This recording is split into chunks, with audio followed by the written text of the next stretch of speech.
Ибрагим мырза, бул көрүнүш кечеги Алайдагыны эске алганда экинчи жолу орун алып атат да. Бунун артында эмне бар деп ойлойсуз? Эмне себептен мындай, же сиздин пикириңиз боюнча атайын бир буйртма болуп атабы? Эми биринчиден атайын буйртма барбы жокпу экенин биз көрбөгөндөн айта албайбыз. Бирок бизге болгон кысымдын болуп аткандыгы бул кадимкидей көрүнүп турат. Биринчиден Оштогу окуя боюнча азыр эле Жылдыз Айтбаева айтып кетти.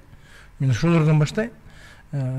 Студенттерди жана мугалимдерди ошол жерден аянттан алып кетип барып сурак алып, адвокаты жок. Булар азыр шылтоо коюп атат, жакшы жетелек студенттер бар экен дейт. Жакшы жетелектерди адвокатсыз 3 саат, 4 саат сурак алуу такыр болбойт. Буларды жасап туруп, анан кийин элге кайра биздин партияны мокочо кылып көрсөткүсү келип аткандан кийин, демек бул Азаттык партиясына болуп аткан кыянатчылык. Азаттык партиясына коюлуп аткан жалпак тил менен айтканда буттосу, колдон келишинче каралоо. Азаттык партиясынын ичиндеги кандидаттарга каралуу болуп атат. Мен ошол студенттердин таламын талашып, бул жерде мына үчөөбүз, Ахматбек Келдибекович, Жылдыз Айтбаева, биз барганыбызда студенттердин жерде отурганын көрдүк. Полдагы жыгачтан эмес, бетондон полдорго сумкаларын коюп алып, тетрадтарын коюп алып туруп, ошол жерде отургандарын суу бербей, чай бербей, эси болуп калгандар болгон. Аны көргөндөн кийин биз өзү кармай албай калдык. Мен өзүм кармай алган жокмун. Мен өзүм күнөөлүү сездим ошол жерде. Биздин партиянын чогулушуна келип калгандыгы үчүн. Эми ошол жерге барган бул ушунча саат кармаганга болобу, болбойбу?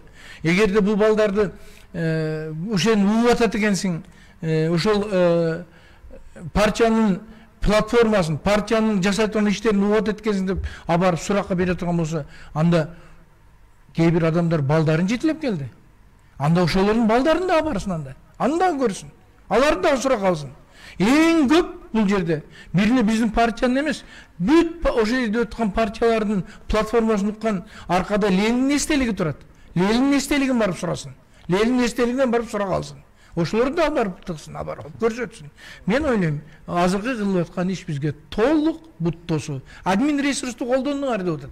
Мен өзүбүз барып жүргөндө, эмне себептен админ ресурсту эгерде ошол жерде иштеген, же ошол жерде азыркы күндө бир чоң кызматта отурган ичибизде бир кандидат болсо, ошолор чакыртырып админ ресурс колдонгон болот. Админ ресурсту азыр бул милиция көрсөтөт бизге. Милиция өйдөгө келген команданы туура эмес пайдаланат. Алар айткан эместер, бул студенттерди баргыла, буну алып баргыла, аны деген эмес. Буларга таза кылып өткөзгүлө дегенди чылпагын алып койсо көзүн алып атат бул жердеги милициялар. Рахмат.